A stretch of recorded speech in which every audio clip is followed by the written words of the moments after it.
এবার আসে মুহররম কেন্দ্রিক কিছু ফাসাদের কথা। মুহররম মাস আসলে আমাদের দেশ সহ সমগ্র মুসলিম দেশে একটা ফাসাদ তৈরি হয়। ফাসাদটা কি? মুহররম কেন আসলো, মুহররমের গুরুত্ব কেন, মুহররমের সিয়াম কেন রাখতে হবে।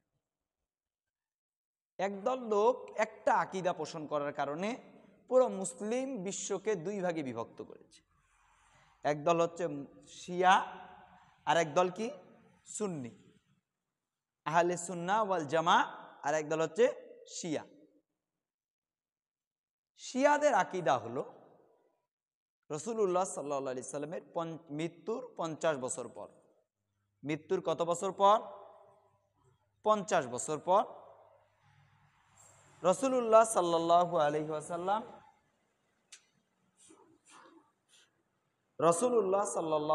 ওয়াসাল্লাম এর নাতি হুসাইন রাদিয়াল্লাহু আনহুকে 10ই মুহররম শুক্রবার, কিবার?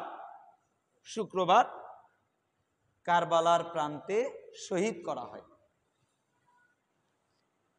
শিয়াদের আকীদা হলো আমরা যে সিয়াম পালন করি আশুরায়ে মুহররমের দিন, এই সিয়ামের কারণ হচ্ছে রাসূলুল্লাহ সাল্লাল্লাহু আলাইহি সাল্লামের নাতিকে এই দিন শহীদ করা হয়েছে, তাই এই দিন আমরা সিয়াম পালন করি।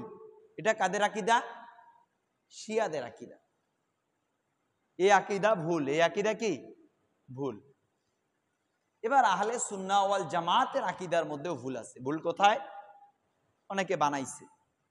কি বানাইছে? গল্প বানাইছে। এবার আগের যুগে ধর্মকে জাকজমক করার জন্য মানুষ বিভিন্ন গল্প বানাতো, বানিয়ে বানিয়ে বলতো।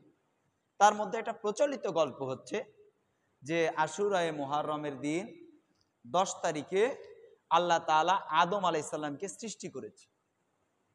এ কথা কি মিথ্যা। এটা না কোরআনে আছে না হাদিসে আছে, পৃথিবীর কোথাও নেই।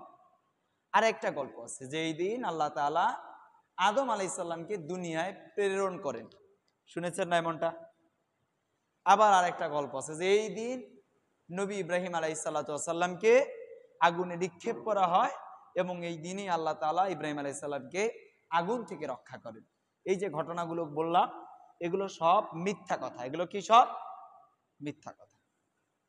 তাহলে আশুরায়ে মুহররমের সিয়াম কেন আসলো? আশুরায়ে মুহররমের সিয়াম রাসূলুল্লাহ সাল্লাল্লাহু আলাইহি সাল্লাম সহ আরবের কাফেররা অনেক আগ থেকেই পালন করত। এই যে আশুরার 10 তারিখ, এই দিন আরবের জাহালিয়াতের সময় থেকেই সিয়াম পালন করা হতো। কেন পালন করা হতো এ ব্যাপারে তেমন শক্ত কোনো মজবুত কোনো কথা নেই, তবে তেনারা পালন করতেন। এবং এই 10 তারিখে তেনারা কাবা ঘরের যে গিলাফ আছে এটাও পরিবর্তন করতেন। প্রতি বছর আশুরায়ে মুহররমের 10 তারিখ, অর্থাৎ আশুরা মানে 10, মুহররম মানে মুহররমের 10 তারিখ, মুহররমের 10 তারিখ তেনারা কাবা ঘরের গিলাফ পরিবর্তন করতেন। এখন রাসূলুল্লাহ সাল্লাল্লাহু আলাইহি সাল্লাম যখন মক্কা থেকে মদিনায় চলে গেছে, হিজরত করেছে, তিনি দেখলেন মদিনার ইহুদিরা এই দিন সিয়াম পালন করে। কি পালন করে? সিয়াম পালন করে। তো রাসূলুল্লাহ সাল্লাল্লাহু আলাইহি সাল্লামের একটু কিউরিওসিটি জাগলো, যদিও তিনি আগে থেকেই পালন করেছেন, কিন্তু এটা তো মক্কার সিস্টেম ছিল, মদিনায় কেন পালন করে?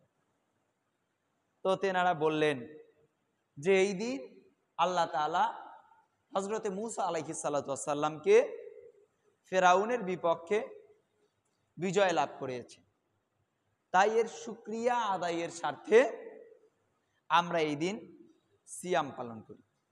এই হাদিসটা ইবনে মাসউদ থেকে এসেছে, ইবনে আব্বাস থেকে এসেছে, আবু মুসা আল আশআরি থেকে এসেছে। হাদিসটা একাধিকবার বর্ণনা হয়েছে। রাসূলুল্লাহ সাল্লাল্লাহু আলাইহি সাল্লাম এবার ইহুদিদেরকে বললেন যে আমি তোমাদের চাইতে বেশি আমার ভাই মুসার হক রাখি, অধিকার রাখি। তিনি সাহাবে আজমাইনদেরকে বললেন তোমরাও সিয়াম পালন করো এই দিন। এরপর কিছুদিন পরে দ্বিতীয় হিজরিতে সিয়াম ফরজ হয়। রমাজানের সিয়াম কত হিজরিতে ফরজ হয়? দ্বিতীয় হিজরিতে রাসূলুল্লাহ সাল্লাল্লাহু আলাইহি সাল্লাম এরপরে বললেন যে তোমরা এখন থেকে ইহুদিদের বিরোধিতা করবে। কি করবে?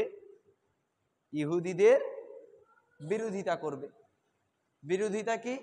ইহুদিরা শুধুমাত্র 10 তারিখে সিয়াম পালন করে, তোমরা 9 এবং 10 তারিখ অথবা 10 এবং 11 তারিখ। তারা একটা পালন করে, তোমরা কয়টা পালন করবা? 2টা। আবার বুঝেন, 9 অথবা 10 অথবা 10 অথবা 11 তারিখ।